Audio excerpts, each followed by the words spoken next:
हमारे शास्त्र वर्णन करते हैं कि दरवाजे पर नींबू और मिर्ची क्यों टांगा जाता है।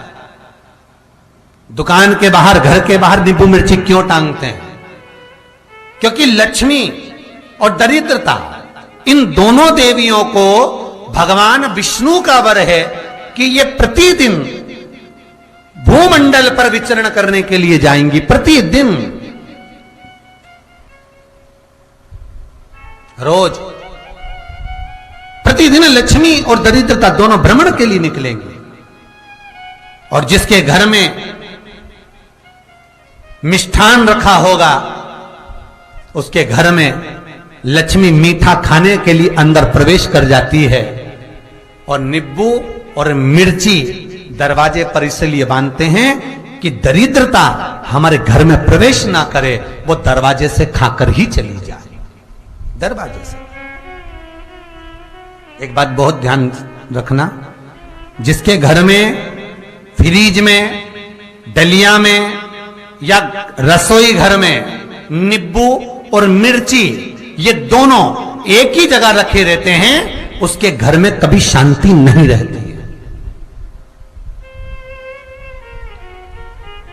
सास बहू का, ननंद भाभी का, भाई भाई का, परिवार में कुछ ना कुछ क्लेश जरूर ही होगा। 4 दिन अगर अच्छे निकल गए तो 5वें दिन क्लेश का जाएगा। 5 दिन अच्छे निकल गए, 6ठा दिन क्लेश का जाएगा।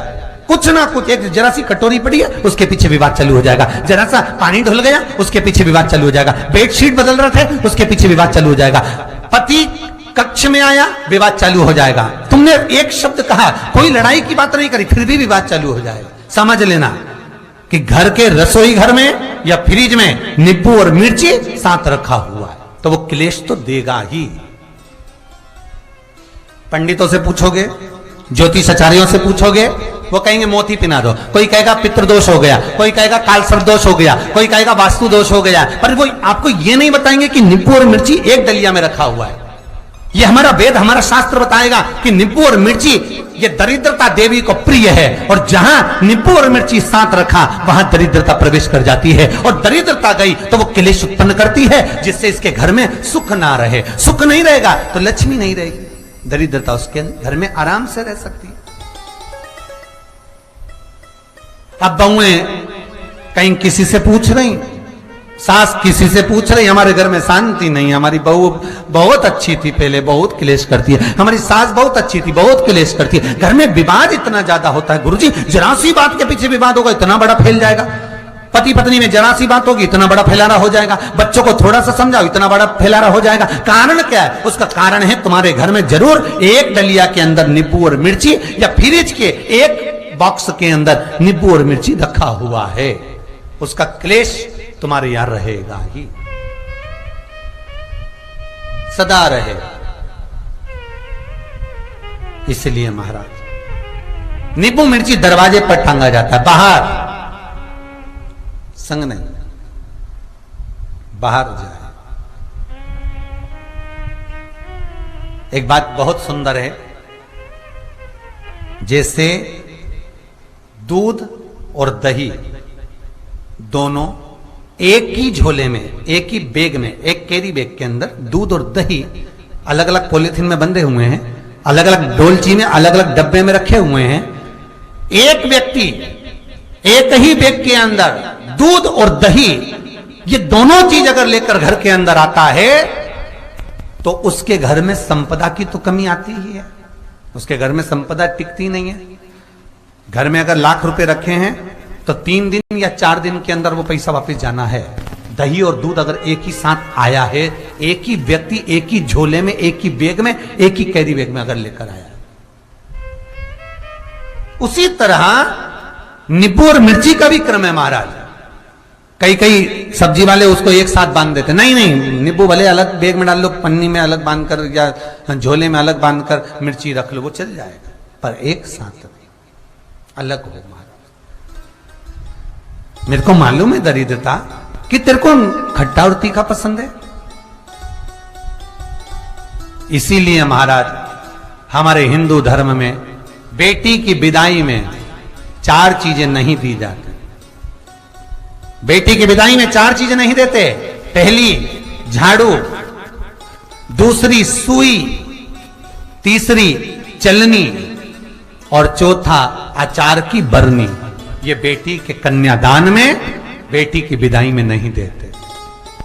बड़ी दे दो, पापड़ दे दो, ये चल जाएगा, पर बेटी की विदाई में, बेटी के कन्यादान में ना तो झाड़ू जाएगी, ना सुई जाती है, ना चलनी जाती है, ना अचार की बरनी जाती है। और मेरा निवेदन है, अगर बेटी को तुम्हारे घर का, तुम्हारे हाथ का अचार कितना भी पसंद हो और बेटी के मम्मी बना के दे दे, नहीं, मत देना, क्योंकि बेटी तन, मन और धन, ये 3 चीजों से दुखी रहेगी। अगर मां ने अचार दे दिया तो बेटी के घर में या तो तन से दुखी रहेगी, या मन से दुखी रहेगी, या धन से दुखी रहेगी। बेटी को ये 3 दुख तो रहेंगे ही। कई लोग तो अपनी बहू से कहते हैं, बेटा तू मायके जा रही, तेरी मम्मी के हाथ का अचार अच्छा लगता है, लिया ना बांध के। अब उनको कौन समझा? तुमने तो कह दिया बांध के लिया ना, पर उसको समझो तो सही, क्यों नहीं लाना है?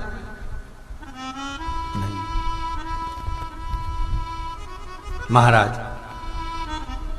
दरिद्रता देवी को क्रोध आ गया। लक्ष्मी जी के साथ नारायण जाने लगे तो लक्ष्मी जी बोली, रुको प्रभु, मेरी बहन पीपल के पेड़ के नीचे बैठी है, आप कृपा करो। भगवान विष्णु ने कहा, सुनो लक्ष्मी, लक्ष्मी और नारायण इस पीपल के वृक्ष के नीचे आकर दरिद्रता देवी से मिले हैं।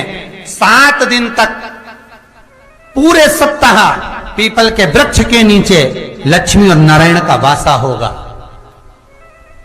जो पीपल के वृक्ष के नीचे आकर दीप जलाएगा, पूजन करेगा, पाठ करेगा, उसको संपदा की प्राप्ति होगी। इतने में दरिद्रता देवी खड़ी हो गई और दरिद्रता ने कहा, वाह नारायण वाह, क्या बात है आपकी, पीपल के वृक्ष के नीचे तुम मिलने के लिए आए, मैं तो पहले से बैठी थी। 7 दिन तुमने अपने कर लिए, इसमें 1 दिन मेरा होगा। भगवान ने कहा, कौन सा? तब दरिद्रता देवी कहती है, रविवार का दिन पीपल के वृक्ष के नीचे ये दरिद्रता देवी विराजमान रहेगी। अगर रविवार के दिन कोई पीपल के वृक्ष के नीचे आएगा तो उसके साथ दरिद्रता देवी उसके घर में प्रवेश करेगी। इसलिए शास्त्र रीति में भगवान विष्णु ने उसी समय पलटवार करते हुए कह दिया, अरे ओ दरिद्रता सुन, पीपल के वृक्ष के नीचे अगर कोई रविवार को आया और कोई पूजन की सामग्री लेकर आया, हाथ में कुछ ना कुछ उसके हुआ, खाली हाथ आया, तो तू उसके घर में प्रवेश करेगी, और अगर भरा हुआ हाथ रहा तो तू उसके यहां प्रवेश नहीं कर सकती। ठीक है प्रभु, वचन दे दिया भगवान ने। इतने में दरिद्रता देवी भगवान विष्णु से बोली, प्रभु, सारे देवताओं के पीछे अधर्म बैठा हुआ है,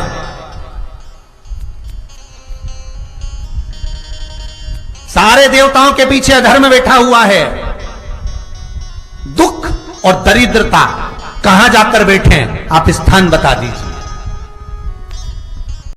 आपको अब भी कहा कथा में कि देवताओं के पीछे, देवियों के पीछे, पीठ के भाग में अधर्म का निवास है, आगे धर्म का निवास है। इसलिए मंदिर में अग्रण्य प्रणाम करना चाहिए, आगे की पीछे नहीं। दरिद्रता देवी कहती है, ये दरिद्रता और दुख कहां जाकर बैठेंगे, आप वर दीजिए। भगवान विष्णु ने कहा, ये भी तेरे लिए है, तू लक्ष्मी की बहन है, मांग ले, तुझे कहां बैठना है, कहां रहना है। दरिद्रता देवी कहती है, जिस घर में स्त्री दोपहर में सोती होगी उसके घर में दुख और दरिद्रता दोनों जाएंगे। जिनके घर में कांटेदार पेड़े लगे होंगे, पौधे लगे होंगे, उनके घर में दुख और दरिद्रता दोनों जाएंगे।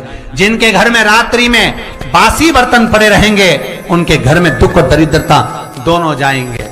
भगवान विष्णु बोले, ठीक है। इतने में दरिद्रता देवी बोली, सारे देवताओं में प्रथम मान्य होने वाले श्री गणेश जी महाराज के पीठ के पीछे कोई नहीं बैठा, अधर्म नहीं बैठा। आप हमें वर दो कि दरिद्रता और दुख गणेश जी के पीठ के पीछे विराजमान होंगे, पृष्ठभाग में दरिद्रता और दुख दोनों रहेंगे। वर दो आप।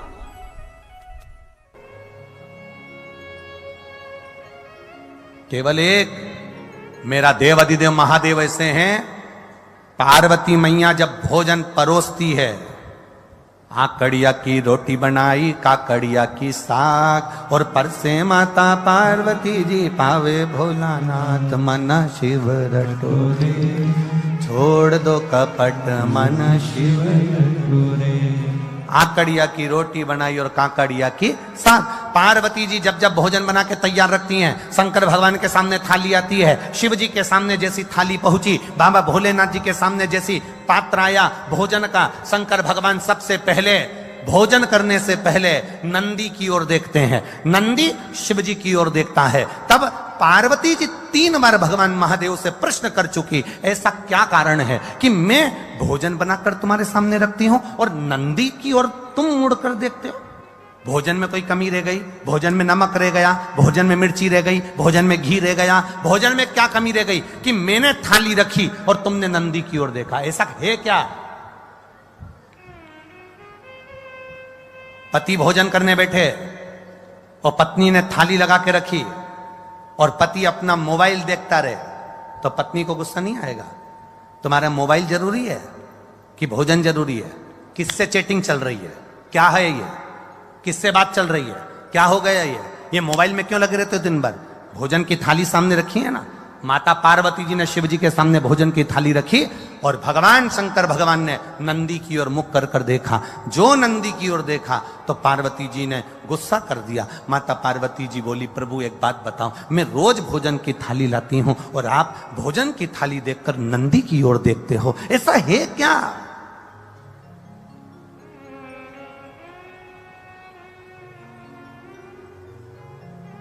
भोजन करते समय आप नंदी की ओर क्यों देखते हो? क्या मेरे भोजन में कोई कमी है? क्या मेरे बनाने में कोई कमी है? क्या मैंने जो भोजन बनाया वो श्रेष्ठ नहीं बनाया? इसमें क्या कमी रह गई? इसमें क्या कमी है? पार्वती मैया के 3 प्रश्न हैं भोजन करते हुए देवाधिदेव महादेव से। 3 प्रश्न, लिंग पुराण के, स्कंद पुराण के, कुर्म पुराण के और ब्रह्म विवर्त पुराण के, ये 3 प्रश्न भारी हैं। और प्रत्येक नारी के जीवन के ये 3 प्रश्न बड़े भारी होते हैं।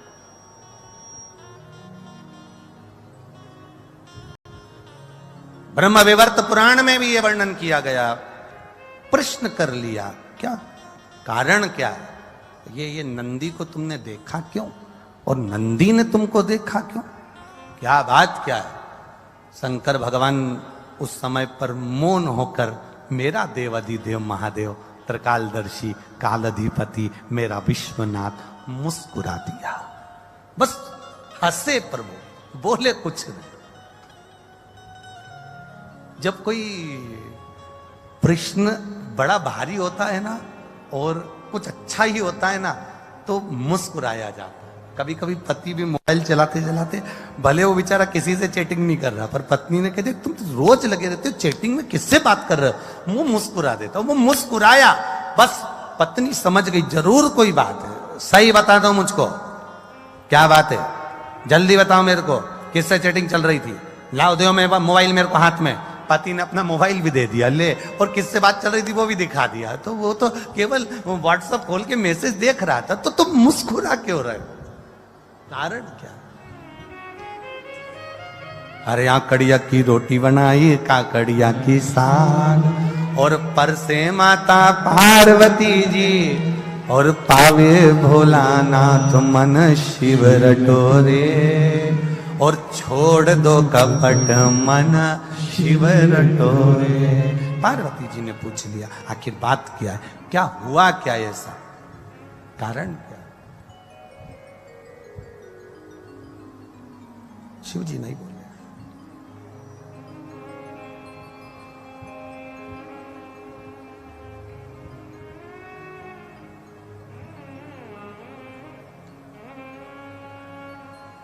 शिव जी नहीं बोले। थोड़ी देर बाद मां जगत जननी जल का पात्र लेकर आई।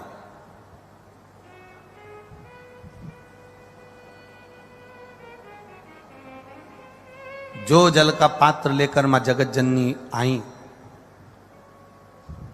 शिव जी ने अपनी केश को जटा को हाथ लगाया, ऊपर देखा।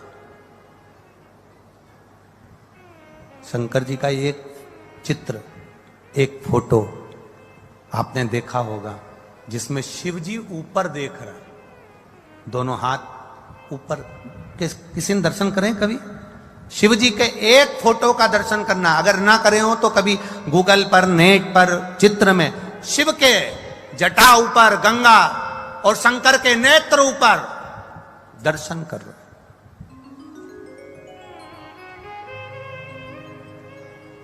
पार्वती जी ने फिर प्रश्न कर लिया, मेरे एक प्रश्न का उत्तर नहीं दिया आपने।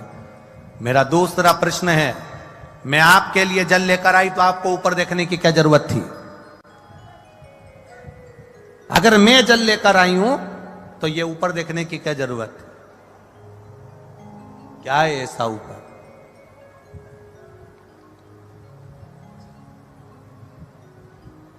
ऐसा है क्या?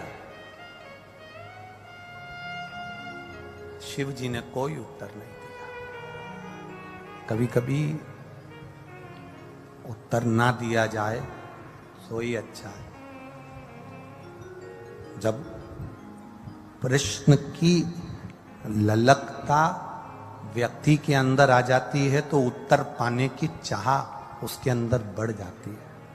उत्तर पाने की चाह उसके अंदर बढ़ जाती है।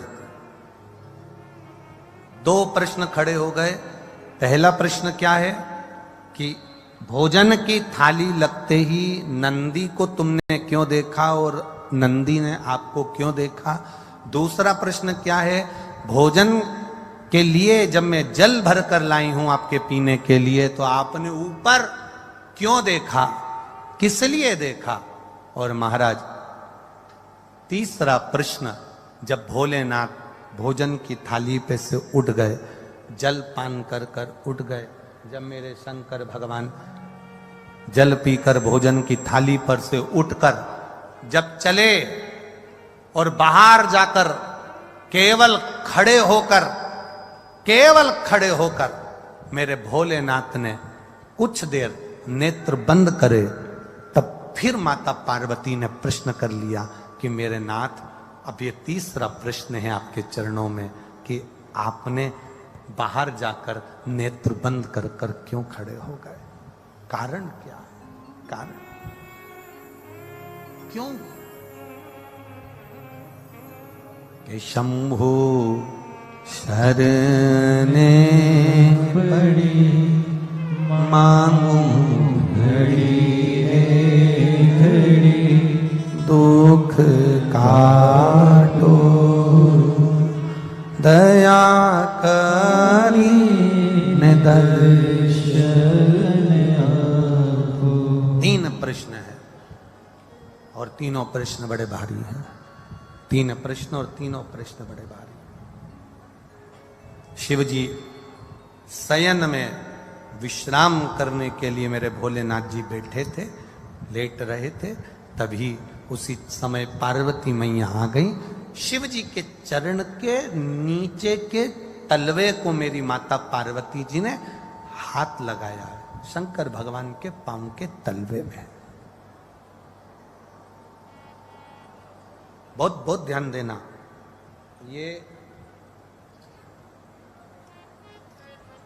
ये शिवलिंग जलाधारी, ये जो चरण पे से जल नीचे गिर रहा है वो स्थान, बहुत बहुत ध्यान देना थोड़ा सा हो। तीन प्रश्न है और तीनों प्रश्न बड़े भारी हैं। तीन प्रश्न और तीनों प्रश्न बड़े भारी। शिव जी शयन में विश्राम करने के लिए मेरे भोलेनाथ जी बैठे थे, लेट रहे थे, तभी उसी समय पार्वती मैया आ गई। शिव जी के चरण के नीचे के तलवे को मेरी माता पार्वती जी ने हाथ लगाया है, शंकर भगवान के पांव के तलवे में। बहुत बहुत ध्यान देना।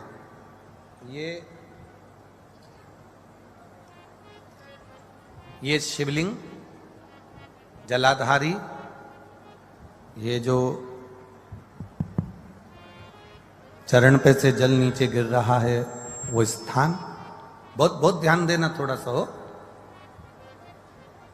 ये शिवलिंग जलाधारी, यहां से जल अशोक सुंदरी के पास में से नीचे की ओर गिर रहा, ठीक है।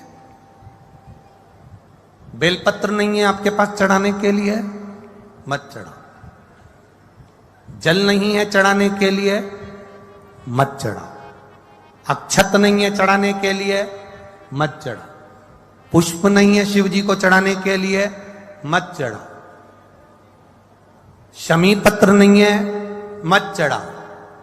पर किसी शिवालय में, किसी शंकर के मंदिर में अगर तुम गए हो, तुम्हारे पास में कुछ भी नहीं है, जो भी भगवान का दर्शन तुमने किया है, तो यहां से जो पानी नीचे गिरता है, उस गिरने वाले स्थान पर मात्र अपने हाथ का 3 बार स्पर्श कर कर बाबा से दिल की बात कहकर आ जाओ, तो मन की मुराद बाबा पूर्ण कर देता है।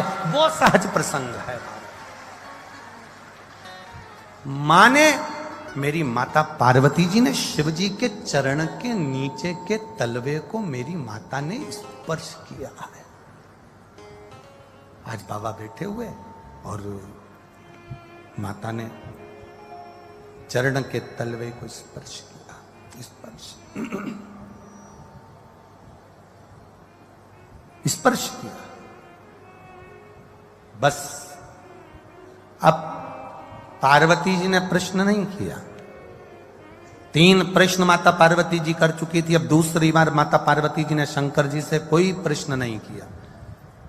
मेरा धर्म पत्नियों से निवेदन है, तुम्हारे पति से तुमने एक प्रश्न किया और उसका उत्तर अगर वो नहीं दे रहे हैं तो तुम मौन हो जाओ, चुप हो जाओ, पीछा मत पकड़ना। पर तुम्हारी आदत इतनी विचित्र है, जब तक उस बात के पीछे तुम्हारी लड़ाई नहीं हो जाए तब तक तुम वो बात कभी खत्म करती ही नहीं। उसके पीछे जब तक विवाद ना हो जाए तब तक वो बात खत्म नहीं होती। पर शिव महापुराण अपने चरित्र का वर्णन करते हुए कह रही है, शिव तत्व का चरित्र का वर्णन करते हुए कह रही है कि जब एक बात का प्रश्न, एक प्रश्न तुमने किया और तुम्हारे पति ने उत्तर नहीं दिया, तो हो सकता है वो उत्तर बाद में दे, हो सकता है उस उत्तर के लिए तुम ठीक नहीं हो सकता है उत्तर के लिए वो समय ठीक नहीं है, हो सकता है उत्तर के लिए वो स्थान ठीक ना हो सकता है वो उत्तर तुम्हारे लिए ना हो, इसलिए उसने नहीं दिया। पर आपसे निवेदन है, आप पीछा पकड़कर मत बैठो।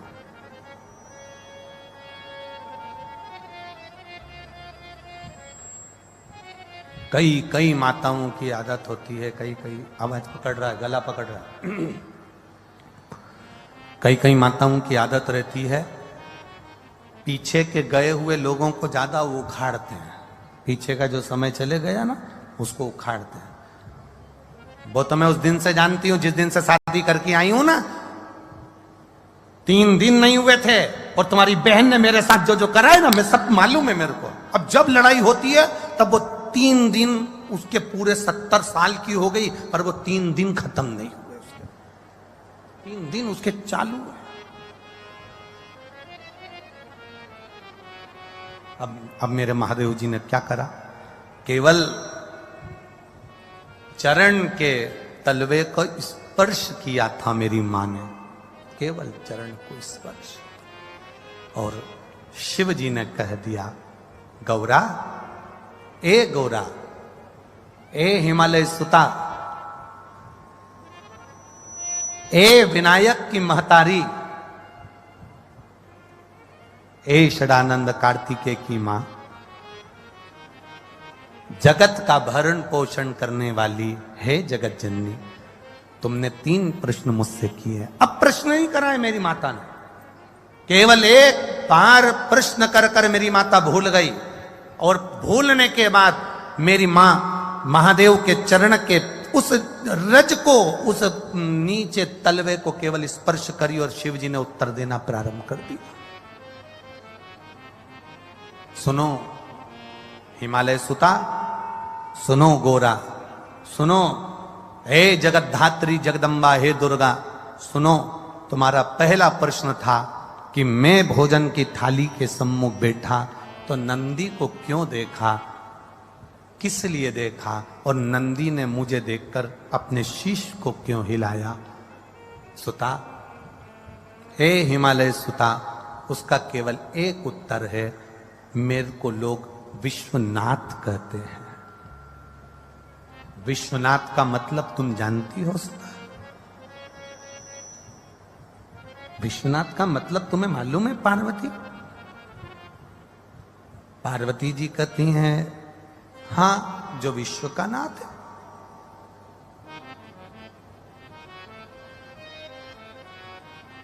शिव जी ने कहा, पार्वती, कोई 7 ताले में भी बंद हो जाए ना,